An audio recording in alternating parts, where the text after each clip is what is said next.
चलिए आज हम पढ़ने वाले हैं एक समान बाह्य वैद्युत क्षेत्र में रखे वैद्युत द्विध्रुव पर लगने वाले बल युग्म का आघूर्ण। यानी कि कोई बाह्य वैद्युत क्षेत्र है जिसमें हमने क्या किया, एक वैद्युत द्विध्रुव को रखेंगे और उस वैद्युत द्विध्रुव पर एक बलों का जोड़ा काम करेगा, जिसके कारण वह वैद्युत द्विध्रुव घूमने का प्रयास करेगा।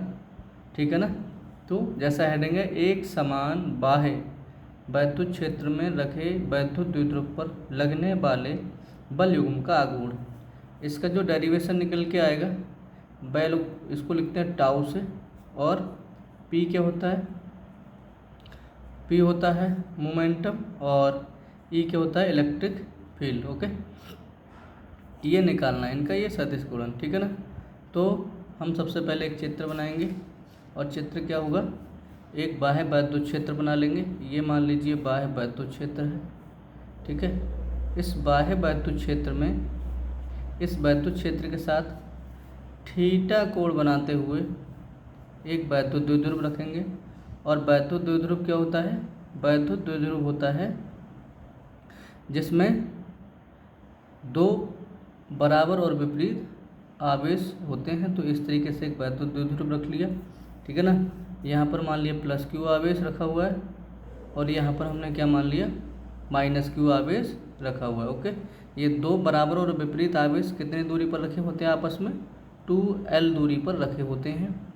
अब ये हमने मान लिया वैद्युत क्षेत्र जिसकी डायरेक्शन ई है, ये वैद्युत क्षेत्र है और ये वैद्युत द्विध्रुव है। इन दोनों के बीच में यहाँ पे एंगल क्या बन रहा है, थीटा बन रहा है। हमने ऐसा मान लिया। अब आप सोचिए, ये वैद्युत द्विध्रुव है, ठीक है ना, ये क्या है, और ये वैद्युत क्षेत्र की दिशा है।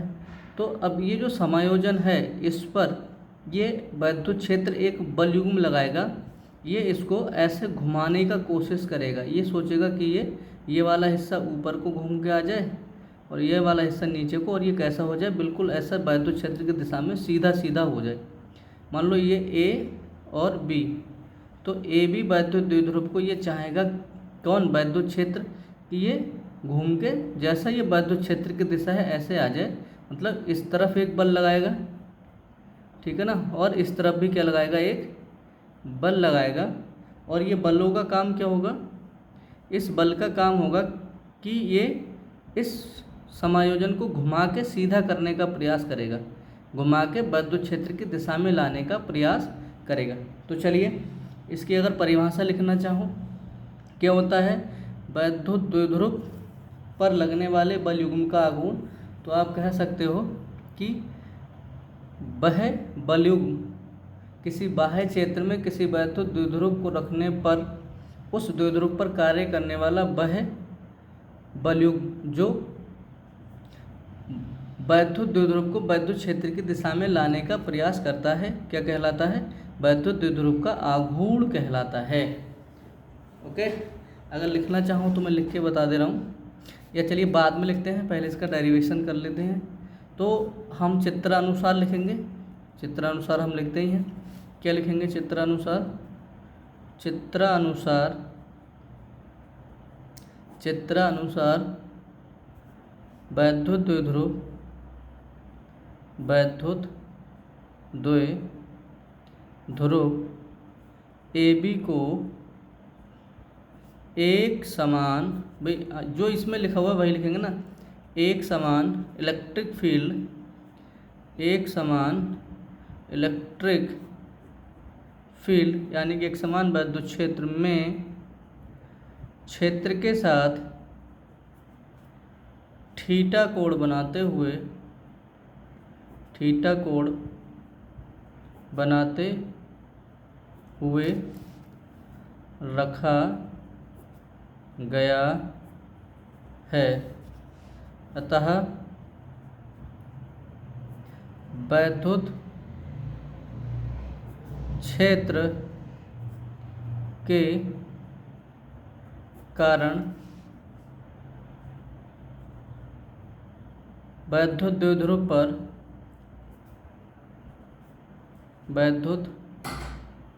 द्विध्रुव पर एक बल युग्म का आघूर्ण उत्पन्न होगा जो द्विध्रुव को वैद्युत क्षेत्र की दिशा में लाने का प्रयास करेगा। ओके, क्या है? चित्रानुसार वैद्युत द्विध्रुव AB को वैद्युत क्षेत्र E में वैद्युत क्षेत्र E वैद्युत क्षेत्र E के साथ चित्रानुसार वैद्युत द्विध्रुव AB को इलेक्ट्रिक फील्ड यानी कि वैद्युत क्षेत्र में क्षेत्र E के साथ थीटा कोण बनाते हुए रखा गया है। ये चित्र जैसा ये कह रहा है, क्या है? चित्रानुसार वैद्युत क्षेत्र E है, इस A में इस AB वैद्युत द्विध्रुव को इस क्षेत्र के साथ थीटा कोण बनाते हुए रखा गया है। ठीक है ना? अतः वैद्युत क्षेत्र के कारण वैद्युत द्विध्रुव पर एक बलयुग्म का आघूर्ण उत्पन्न होगा। एक बलयुग्म उत्पन्न हो जाएगा, ये एक बलयुग्म उत्पन्न हो जाएगा। बलयुग्म मतलब बलों का जोड़ा उत्पन्न हो जाएगा, जो वैद्युत द्विध्रुव को वैद्युत क्षेत्र की दिशा में लाने का प्रयास करेगा। वैद्युत द्विध्रुव को वैद्युत क्षेत्र की दिशा में लाने का प्रयास करेगा। अब हम निकालेंगे वैद्युत द्विध्रुव का आघूर्ण। ठीक है, तो AB पर बल युग्म का आघूर्ण, इसके लिए सूत्र होता है क्या? एक बल गुणा बलों के बीच की दूरी, बलों के बीच की लंबवत दूरी देखी जाती है। ओके, लंबवत दूरी। देखिए ये वाला सूत्र ध्यान रखना, क्या? अगर वैद्युत द्विध्रुव का आघूर्ण निकालना है तो एक बल लेंगे, जैसे मैंने बताया ये वैद्युत क्षेत्र है और इस वैद्युत क्षेत्र में इस वैद्युत द्विध्रुव को P और Q यानी कि इस AB को क्या किया गया है? इसके साथ थीटा कोण बनाते हुए ये रखा गया है। क्या कोण बनाते हुए? थीटा। अब यहाँ से लंबवत, ये तो तिरछी दूरी होगी ना, हमको कैसे दिखानी है? ये लंबवत दूरी, ये वाली दूरी बतानी है। ठीक है ना? तो ये कितना है? 12। अब ये वाली दूरी हमको पता नहीं है ना, तो हमने मान लिया कितनी है? x। ठीक है ना? इसे निकालने के लिए हम क्या करेंगे? पाइथागोरस प्रमेय निकाल देंगे। और पाइथागोरस प्रमेय त्रिभुज AB, इसको C मान लो, तो कह दो त्रिभुज ABC में पाइथागोरस प्रमेय से, पाइथागोरस। अब देखिए पाइथागोरस प्रमेय क्या कहेगी? ये कह देगी कर्ण का स्क्वायर बराबर, ये पाइथागोरस प्रमेय मत लगाओ, ये गलत हो जाएगा, इसमें लगा दो सीधे। हमें चाहिए क्या? इन दोनों में संबंध चाहिए ना, तो लंब है और ये क्या है? कर्ण। लंब और कर्ण में संबंध कौन बताता है? साइन। कौन बताता है? तो साइन थीटा बराबर कर दो लंब बटे कर्ण। अब यहाँ पे लंब क्या है? x और कर्ण क्या है? 2l। तो x का मान कितना बराबर किसके चल रहा है? ये साइन थीटा का। x का मान निकालना, इसकी गुणा इसमें कर दो, तो ये हो जाएगा 2l साइन थीटा बराबर x। ओके, यहाँ से हमें क्या मिल गया? ये वाली भुजा हमको मिल गई। ओके, इसमें हम लगाएंगे क्या? अनुपात, त्रिकोणमितीय अनुपात लगा देंगे साइन थीटा वाला। ओके क्योंकि हमें किस में संबंध बताना है? एक लंब में और एक कर्ण में। तो लंब और कर्ण में का संबंध कौन बताता है? Sine theta. चलिए अब हम चलते हैं ऊपर। यहाँ पर क्या होगा देखिए, अब यहाँ पे हो जाएगा, हमने लिखा है बल युग्म का आघूर्ण। क्या लिखा हुआ है? AB पर बल युग्म का आघूर्ण, जिससे हम लिखते हैं क्या? टाउ। क्या लिखते हैं? जी हाँ, टाउ। ध्यान रखना, इसे लिखेंगे टाउ बराबर, आगे लिखा हुआ एक बल, यानी कि बल क्या है? F। कौन कौन से बल काम कर रहे हैं? F। तो एक बल ये हो गया, एक बल ये हो गया, इन दोनों में से कोई सा एक बल ले लो, या तो ये वाला बल ले लो या फिर ये वाला बल ले लो। ठीक है ना? तो ये हो जाएगा आपका F फिर गुणा दोनों बलों के बीच की लंबवत दूरी, यानी कि वो हमने कितनी निकाली है, x। भी कितनी निकाली है दोनों बलों के, ए बी सी कह दो या फिर कह दो x, ये वाली।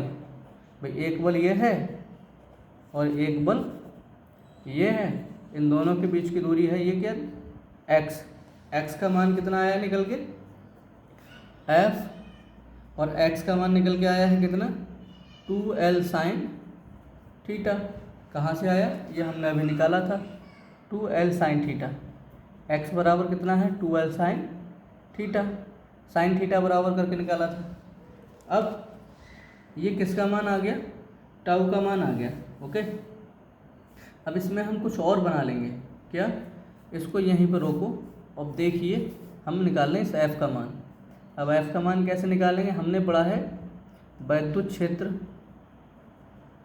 वैद्युत क्षेत्र की तीव्रता को कैसे लिखते हैं, E बराबर F/Q हमने पढ़ रखा है। इस Q की गुणा इसमें कर दो, ठीक है, तो ये हो जाएगा Q E, और यहाँ पे क्या बचेगा, खाली F, या सीधा कर लो F बराबर कितना हो जाएगा, Q E। इसको उठा के कहाँ रखोगे बेटा, इसको उठा के रख दो इस वाले समीकरण में। ओके, तो F की जगह पे रख दें, टाउ ऐसे लिख गया, F की जगह पे Q E लिख गया, और साथ में क्या, ये गुणा में 2l साइन थीटा।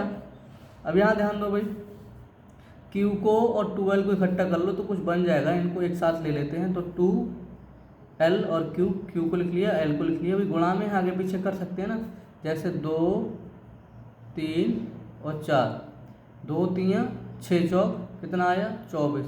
अगर हम करें 2 4 3 तो 2 चौक 8 3, कोई फ़र्क नहीं पड़ता गुणा में आगे पीछे करने से, ठीक है।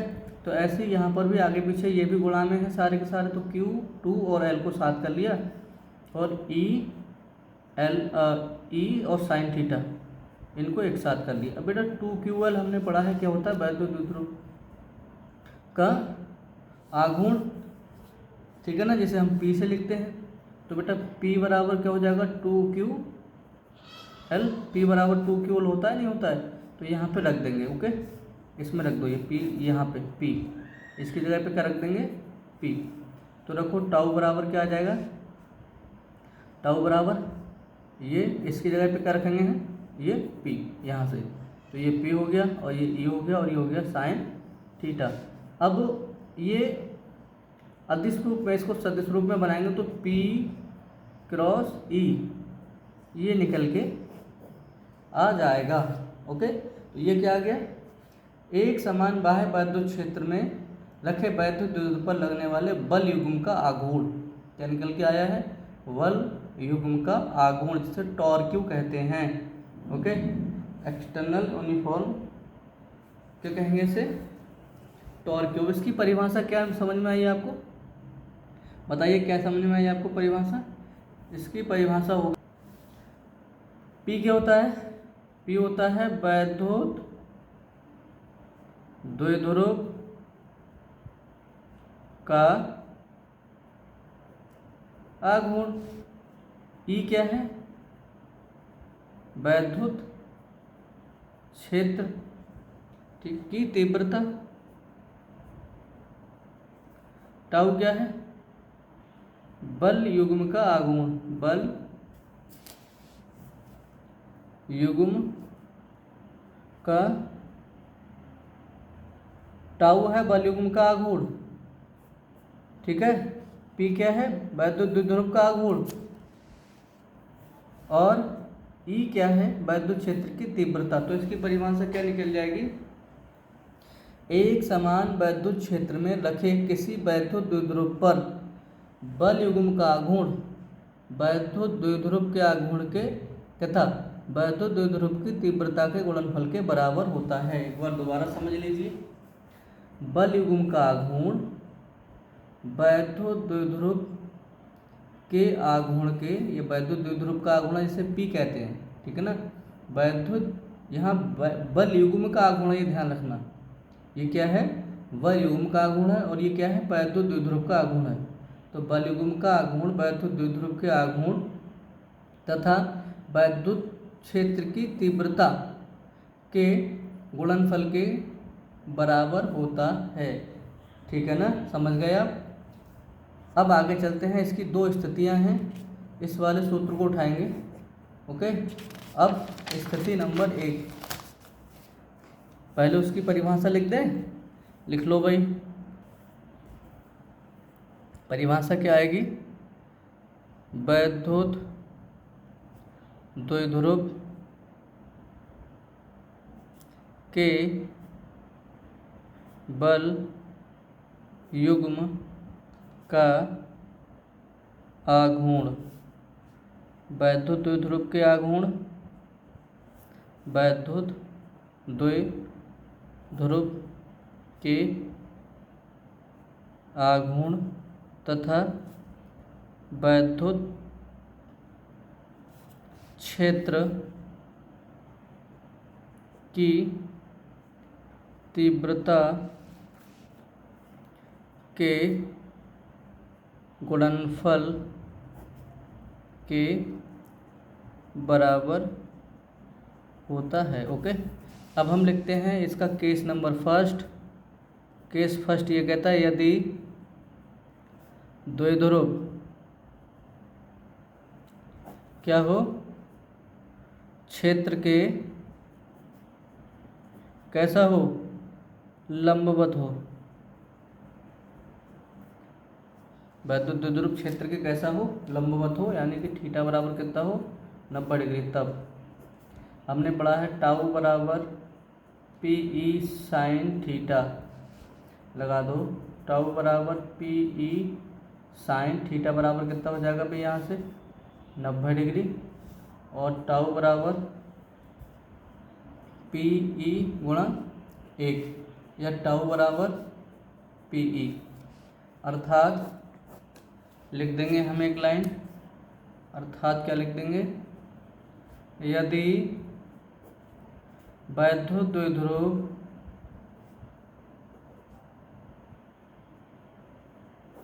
क्षेत्र के लंबवत रखा जाए तो टाउ का मान अधिकतम होगा। कैसा होगा? अब केस नंबर सेकेंड, यदि द्विध्रुव को क्षेत्र की दिशा में रखा जाए, दिशा में मतलब लिखो समांतर रखा जाए, क्षेत्र के समांतर रखा जाए, तो समझिए पहली बात ये थी, ये है वैद्युत क्षेत्र, इसकी दिशा ये है, और ये इसके लंबवत रख दिया जाए, इसके साथ 90 अंश का कोण बनाते हुए। तो भाई सीधी सीधी ही बात है, ये वैद्युत द्विध्रुव पे ज़्यादा बल लगेगा। अब ये बात हो गई कि ये है वैद्युत क्षेत्र।